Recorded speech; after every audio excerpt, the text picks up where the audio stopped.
Hi, I'm Mary Henderson, reporting for Daily Bulletin. I'm talking with Dr. Colby Foster, a diagnostic radiology resident at Michigan Medicine in Ann Arbor.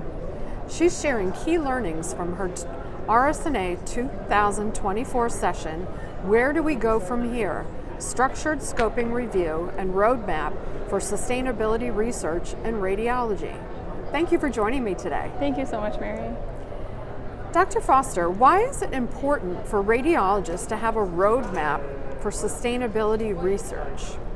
So, a couple points I'll make. First, I think it's important because it's really important for us to define the current state before we can get to a desired future state. And so what this type of roadmap allows us to do is figure out what primary data we have and where it might be lacking.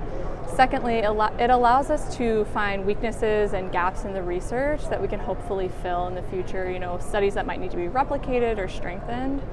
I think it also, it kind of builds a case for action. So it allows us to present evidence and data where we can say, sustainability radiology operations are important because it's good for patients, it's cost effective, and then ultimately good for the health of our planet. And having the data to back that up is really important. And I think it also just provides a jumping off point.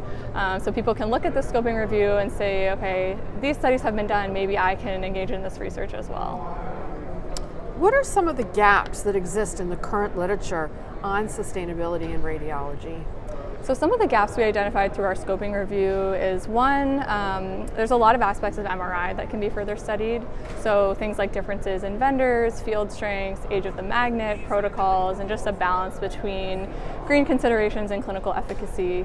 And then also a major one that emerged is we'd love for people to devote resources to practice-wide LCAs. So an LCA is a life cycle analysis or life cycle assessment that kind of gives an overview of all parts of the process from like manufacturing, transport to like actually operating the radiology equipment and kind of the energy usage there. Because that can help us to identify where we can target interventions. And then kind of going off of that, we do think that there are technical reports and interventions that actually have been tested by health systems and clinics that we would love for people to publish. So if you're doing work out there, I think let's get it published so that we can build a stronger evidence base. What are some key areas of focus for radiologists who plan to engage in sustainability research in the future?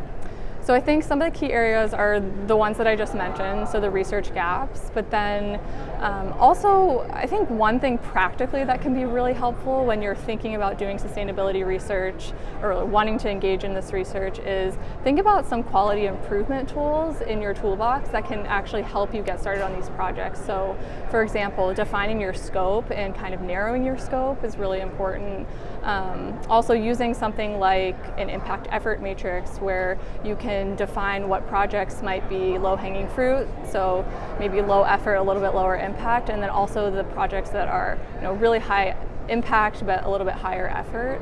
And also just building an interdisciplinary team. A lot of health systems have sustainability officers and people that work in this space, and so having the clinician leaders and sustainability officers and anyone people working in procurement and like all these different types of interdisciplinary professionals I think are really important to sustainability research. Thank you for your time today. Thank you so much. For more information about the study, look for this RSNA 2024 session on demand at rsna.org/meeting-central. And as always, you can find more radiology news at rsna.org/bulletin.